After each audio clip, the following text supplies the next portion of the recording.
Paz e graça, queridos. Boa tarde a todos. Bom começo de noite, na verdade, né? Eu queria agradecer a vizinhança, pedindo para aumentar o som do microfone. Queria agradecer a vizinhança em nome da nossa igreja, em nome de cada irmão. Eu quero agradecer a comunidade que está ouvindo o som. Tá ótimo agora. Agradecer em nome da nossa igreja. Agradecer dizendo que o nosso objetivo, o nosso intuito é trazer respostas de Deus. Nós não temos a pretensão de dizer que Deus é nossa propriedade, nosso objeto que nós estamos oferecendo. Não é essa a ideia. A ideia que nós temos é mostrar Deus através do que Ele tem feito no nosso caráter, na nossa vida. E a maneira que nós encontramos de trazer a mensagem de Deus, a mensagem da Sua palavra, foi essa, nesses dias. E queremos agradecer cada casa, cada família que recebeu um de nossos irmãos e que se prestou educadamente a ouvir, a estar ouvindo agora. E eu quero lhe convidar a sair de casa alguns minutos para nós juntos ouvirmos a palavra de Deus. Eu quero ler um texto da Bíblia, o texto que se encontra no Evangelho segundo escreveu Lucas. Evangelho segundo Lucas, e o capítulo é o de número 5. Nós vamos ler alguns versículos. Deus tem um sonho com a humanidade. Deus tem um sonho com a raça humana. Ele criou o ser humano livre para tomar qualquer escolha, para trilhar qualquer caminho, mas também aponta para o ser humano a solução, a saída para os males, que é Jesus Cristo. Nós queremos falar sobre Jesus Cristo hoje. Nosso interesse não é falar sobre a nossa religião, nem sobre a denominação a qual pertencemos. O nosso interesse hoje é falar sobre Jesus. E eu quero ler palavras de Jesus no Evangelho segundo escreveu Lucas, no capítulo de número 5, a partir do versículo de número 17. Nós vamos ler do 17 ao 26, que diz o seguinte: um certo dia, quando Jesus ensinava, estavam sentados ali os mestres da Bíblia e os mestres da lei. Eles vinham de todos os povoados da Galileia, de toda a Judeia e de todo Jerusalém. E o poder de Jesus estava com Jesus, e ele curava os doentes. Vieram alguns homens, trazendo um homem que estava paralítico numa maca, e tentaram fazê-lo entrar na casa onde Jesus estava, para colocar o paralítico na frente de Jesus. Eles não conseguiram fazer isso por causa da multidão.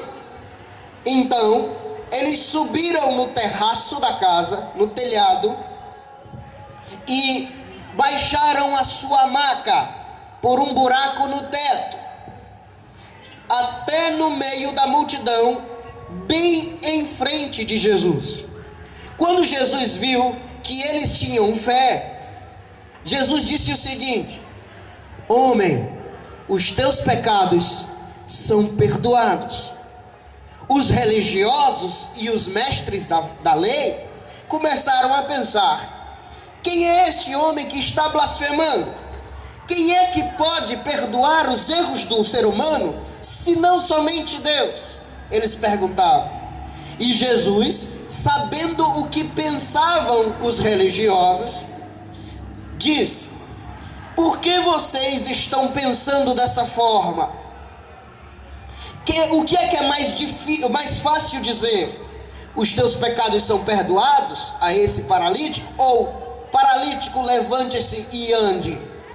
Mas para que vocês saibam que o Filho do Homem, o Filho de Deus, tem sim na terra autoridade, capacidade de perdoar os pecados, de perdoar os erros do homem, eu digo a esse paralítico: meu filho, eu lhe digo, levante-se, pegue a sua maca e volte para a sua casa.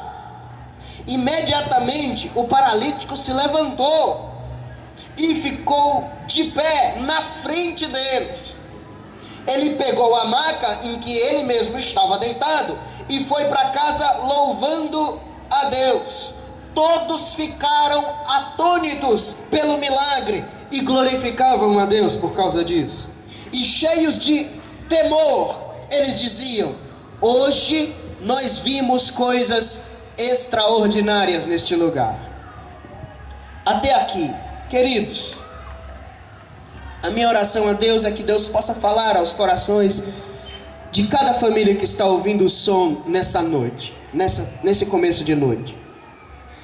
Eu quero falar sobre a solução para a vida humana, para a melhora da vida do homem.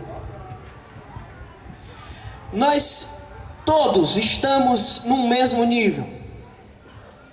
Não existem seres humanos melhores que outros diante de Deus.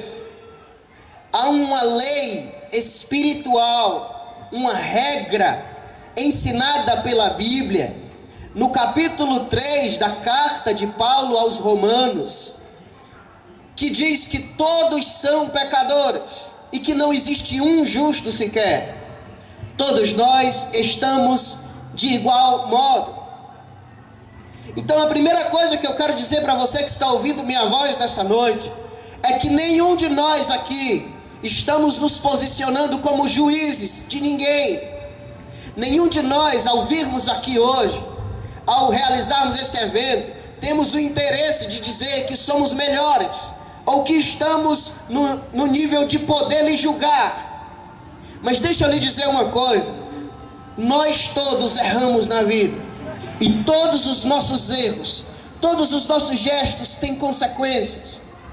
Quantos de nós não tomamos decisões erradas e nos deparamos com consequências difíceis? Quantos de nós não adoecemos por causa das nossas atitudes? Quantas pessoas não desenvolveram no seu próprio corpo marcas por causa das decisões erradas? Eu me recordo de um rapaz que veio conversar comigo, porque ele gostava muito de viver as farras da vida, e ele se sentia eterno. Ele achava que o que ele fazia não traria consequências, até que um belo dia ele sofre um acidente, e aí ele cai em si e conclui o seguinte: puxa, se eu tivesse sido menos inconsequente, hoje eu não estaria passando por isso. Quantos de nós não estamos sofrendo hoje porque nos aproximamos de pessoas que nos aconselharam coisas inconsequentes? Quantos de nós não provamos de sensações inconsequentes? Quantos de nós estamos hoje sozinhos porque podíamos ter nos calado, podíamos não ter brigado, não ter respondido à altura? Quantos de nós hoje não estamos passando por consequências que doem na nossa própria carne, por causa dos erros que nós cometemos na vida? Pessoas que se envolveram em circunstâncias, se envolveram com outras pessoas, que provaram de certas doses, de certos efeitos. Quantos de nós não fizemos tudo isso e chegamos num ponto em que, puxa, perdi amigos, perdi a confiança da família, perdi a esperança, perdi a vontade de viver até.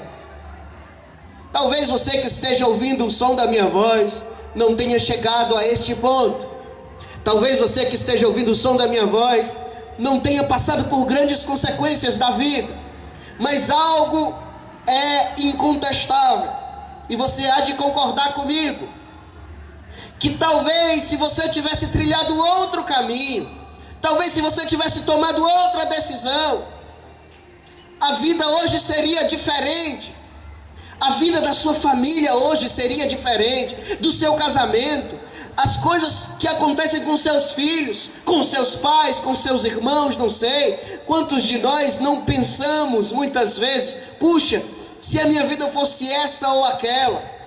E junto com esse pensamento, vem na nossa consciência a ideia: como eu errei. Nós somos muitas vezes os juízes de nós mesmos.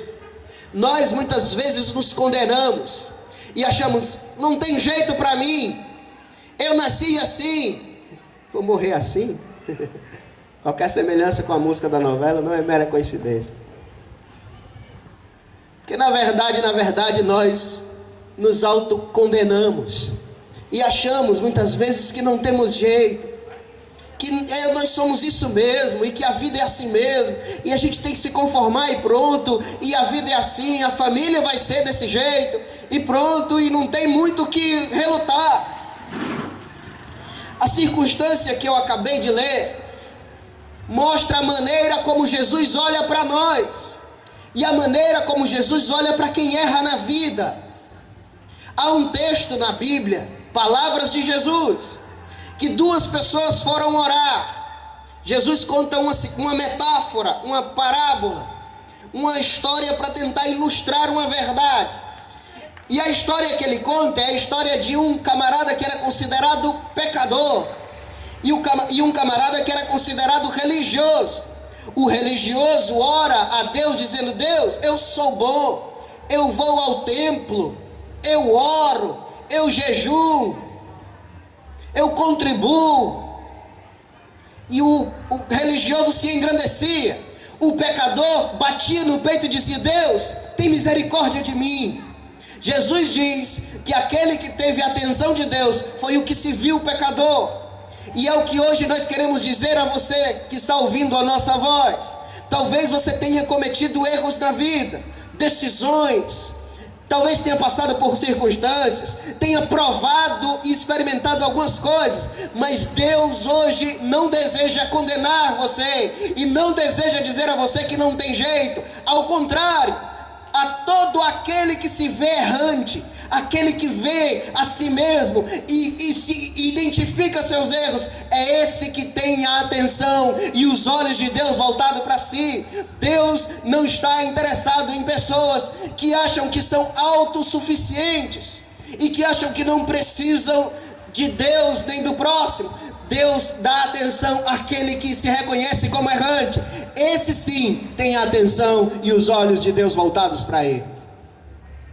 E é isso que, foi mais ou menos isso que aconteceu com o camarada, na circunstância que eu li. Ele era paralítico, mas Jesus identifica nele um mal além da sua paralisia. Havia uma multidão, e a multidão queria se aproximar de Jesus. Foi levado o paralítico, como o paralítico estava na maca, tiveram dificuldade de aproximá-lo de Jesus. Colocaram o paralítico pelo teto. E aí Jesus achou aquilo extraordinário. O texto não fala que a ideia de ir pelo teto é do próprio doente. O texto não fala quem teve essa ideia. O texto fala que Jesus olha para o camarada que era doente e diz: meu filho, eu te perdoo os teus erros, eu perdoo as tuas falhas, os teus pecados são perdoados, eu não vou te condenar. E aí os religiosos condenaram aquilo. Quem é esse que pode perdoar pecados? Quem é esse humano que perdoa outro humano? E Jesus vai dizer: o que é que vocês acham que é mais fácil que eu diga? O que é mais fácil para mim? Curar um paralítico ou perdoar os seus erros? Mas para que vocês saibam que eu, Jesus, tenho autoridade para perdoar os erros do homem, eu digo: meu filho, seja curado agora. E o paralítico foi curado. O que é que Jesus está querendo dizer com isso?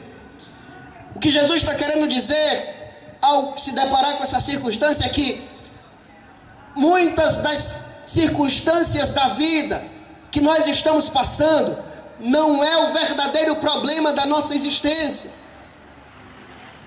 Muitos dos problemas que nós passamos, problemas físicos, problemas aparentes, não são os verdadeiros problemas da nossa alma.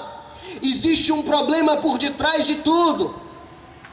Quantos de nós às vezes aparentamos uma circunstancialidade e por dentro estamos de outra forma? Quantos de nós mostramos estar bem para os outros e por dentro estamos tristes, vazios? Quantos de nós muitas vezes mostramos e damos satisfação da nossa vida para os outros com festas, com diversões, com prazeres, com alegrias, e mostramos para os outros aquilo que não somos? Quantos de nós fingimos uma falsa alegria porque está todo mundo rindo, mas quando a gente reclina a cabeça no travesseiro, só a gente sabe o que é que a gente tem. O camarada era paralítico, mas Jesus viu além da sua paralisia o verdadeiro problema dele. E qual era o verdadeiro problema daquele camarada? Era que ele era um cara que errava na vida. Ele era um cara que pecava. A palavra pecado significa errar o alvo. Ele era um cara que errava e ele tomava decisões erradas na vida. E Jesus viu isso. Então Jesus primeiro, mais interessado em curar o paralítico, ele era em perdoá-lo, em fazê-lo acertar e não simplesmente curá-lo, porque ele poderia tanto ser um paralítico que erra, quanto um cara que anda saudavelmente e erra também. Quantos de nós hoje não estamos fisicamente bem, não estamos circunstancialmente bem? Tem comida na geladeira, dá para ir amanhã segunda-feira trabalhar e voltar. Quantos de nós não estamos nos divertindo e vai ter um aniversário e a gente vai passar a noite comemorando? Quantos de nós não estamos esteticamente bem, mas dentro do coração nós estamos errando, com mágoa? Eu não sei se você que está ouvindo a minha voz sabe, mas a síndrome do pânico é a doença que mais cresce no nosso país. A depressão já atinge mais de 500 mil de pessoas a cada ano. Por que as pessoas estão cada vez mais depressivas? Por que as pessoas estão cada vez mais tristes e sozinhas? Porque elas escolhem a fonte errada para ser feliz. Elas acham que o que elas precisam é de uma cura física. Elas acham que o que elas precisam é de uma cura momentânea, de um prazer momentâneo. Jesus olha para o paralítico e quer perdoá-lo, fazê-lo acertar e não simplesmente curá-lo. Querido, querida, eu não vim aqui nessa noite, nós não viemos aqui nesses 3 dias para dizer a você que Deus tem poder para resolver as circunstâncias dos seus problemas. Ele pode sim resolver, porque a sua palavra diz que Ele tem todo o poder. Mas Deus está muito mais interessado em resolver a alma do homem, daquele que está angustiado, daquele que está depressivo, daquele que por causa da sua depressão e da sua angústia procura o álcool, procura as drogas, procura os prazeres. Por causa do seu vazio, ele tenta preencher com falsas e momentâneas alegrias. E Deus não está interessado em resolver circunstâncias com alegrias que passam. Deus está interessado em resolver a sua alma por completo, perdoando os seus erros. Aleluia a Deus. Como é que Deus resolve a gente? Primeiro, Deus só resolve a gente, Deus só traz solução para a gente quando a gente indica a Ele que acredita que precisa de solução. Quando a gente demonstra a Ele que acredita nisso, que acredita que necessita de solução. João Batista foi um profeta que profetizou antes de Jesus começar o seu ministério na terra. E a pregação de João Batista não tinha milagres. João Batista não curava as pessoas. João Batista, não, como o profeta Elias, não fazia sinais, maravilhas, não fazia cair fogo do céu. E Jesus chama João Batista, aquele que batiza, é o significado de Batista, de o maior profeta dentre os homens. Por que João Batista foi o maior profeta? Porque João Batista pregava que as pessoas se arrependessem. Ele dizia o seguinte: querido, querida, se arrependa dos seus erros. Você quer ter uma vida melhor? O mal da vida não é o câncer, o mal da vida não é o HIV, o mal da vida não é simplesmente o narcótico, o tráfico de droga e a violência. O mal da vida se chama pecado. É o pecado que faz o homem buscar a droga, é o pecado que faz o homem se escravizar no dinheiro, é o pecado que faz o homem, mesmo com todas as conquistas da vida, pensar na possibilidade de suicídio. Quantas pessoas não têm aquilo que um dia já sonharam? Conquistaram um pouquinho mais, chegaram lá, mas ainda sentem algo que falta. E João Batista diz assim: olha, tanto você, Herodes, que era o imperador, o homem mais poderoso da época, César, Herodes, todos vocês, desde o mais simples agricultor, todos precisam se arrepender dos seus erros. Nós cometemos erros, queridos, nós erramos o alvo, e os nossos erros fazem parte, estão impregnados em nós. Por isso João Batista disse: querido, se arrepende dos teus erros, para que tu tenha paz, para que Deus possa te dar a chance de recomeçar a vida. Quantas vezes nós não chegamos em casa e pensamos: puxa, como eu queria que amanhã fosse diferente, que a vida fosse de outra forma, que não tivesse esse vício, que não tivesse esse mal. Quantas famílias hoje não perderam tantas coisas por causa do alcoolismo, por exemplo? E a gente fica sonhando e aspirando por uma vida melhor, achando que o próximo emprego, achando que a pós-graduação, achando que o carro do ano vai ser aquilo que vai fazer a nossa vida ser melhor. Mas essas conquistas são conquistas que passam. Na verdade, o que nós precisamos é resolver o mal que está dentro do nosso caráter, que significa pecado, que significa erro. Só Jesus pode resolver isso. Por isso João Batista, o que pregava arrependimento dos erros, foi considerado por Jesus o maior profeta. Não era por causa de milagres nem de maravilhas. Querido, eu poderia hoje aqui dizer a você que Deus amanhã vai ser crente hoje, que amanhã sua vida vai estar mudada, que segunda-feira você vai do nada ter uma conta cheia de dinheiro. Eu não posso enganar você, porque a solução da vida não está naquilo que se vê. A solução da vida está pela fé. E o que Deus está querendo falar para nós hoje é que, por mais que você prove, por mais que você experimente e por mais que você conquiste, a única coisa que pode solucionar o homem é a solução dos seus erros, que se chama Jesus Cristo. A sua palavra diz que Ele deu a sua vida por nós, para que nós não fôssemos mais condenados por nossos erros, para que o pecado não tivesse mais domínio sobre nós, para que os vícios não fossem mais aqueles que nos dominassem, para que a nossa busca e a nossa fome de querer ser feliz pelas fontes erradas não fosse mais aquilo que nos escravizasse, mas para que nós fôssemos livres verdadeiramente. Ser livre é poder dizer não ao erro, é poder recomeçar a vida. E é isso que Deus está querendo propor para nós hoje. Não importa que circunstância você se encontre, talvez você já tenha sofrido inúmeras consequências dos seus próprios erros. Eu dizia no meio da semana, quando nós estávamos ali na comunidade de Parquelândia, eu dizia que tentei o suicídio 3 vezes.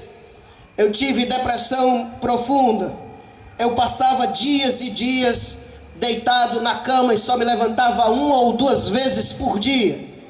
Então, se você se sente alguém sozinho, alguém que a vida não está dando certo, que você tenta e parece que não resolve, eu sei bem o que é isso, porque eu já estive lá do outro lado. E eu sei lhe dizer com propriedade que aquele que resolve a nossa vida de verdade é Jesus, o autor da vida. Aleluia. Somente Ele. Jesus olha para o paralítico e diz a ele que ele é perdoado dos seus erros. Qual é o sonho de um paralítico? É andar. O sonho de um paralítico é andar, é correr, é poder ir ao banheiro sozinho. Quem tem cadeirante na família sabe o que eu estou dizendo. É poder fazer as coisas mais simples. Quem tem um tetraplégico na família sabe do que eu estou dizendo. Poder pentear o cabelo sem pedir ajuda de ninguém, poder coçar o rosto. São coisas simples, é o sonho de quem sofre de um mal. Qual é o seu mal? O seu mal vai fazer você sonhar com a solução. Se lhe falta alguma coisa, o seu sonho é conquistar o que lhe falta. É mais ou menos assim que funciona a vida. Hoje, se nós temos algo, nós queremos mais, porque a circunstância onde nós estamos nos leva a sonhar com mais. E Jesus veio dizer ao paralítico o seguinte: querido, não é a simples cura da tua paralisia que te resolve. E isso parece ser um absurdo, porque nós que somos humanos só vivemos por aquilo que vemos, e achamos que a solução consiste naquilo que é palpável. Jesus diz que não, que a solução da alma está dentro do seu coração, o perdão dos seus erros. Jesus é capaz de fazer a pessoa que lhe falta as circunstâncias cantar de alegria. Essa é a loucura de viver para Deus. Esse é o absurdo. Por que nós estamos aqui falando de esperança, e falando de acertar a vida, e falando que há jeito para todo ser humano? É porque nossa vida é perfeita? Não, é porque nós conhecemos o perfeito, aquele que pode melhorar a vida de qualquer homem. E é isso que nós queremos dizer o que Jesus disse para ele: querido, os teus erros são perdoados. Mas para os erros de alguém serem perdoados, esse alguém precisa se ver como errante. Esse alguém precisa se identificar como alguém que erra. Eu não sei quais foram os seus erros, eu não sei o que ocorreu na sua história, nem na sua vida.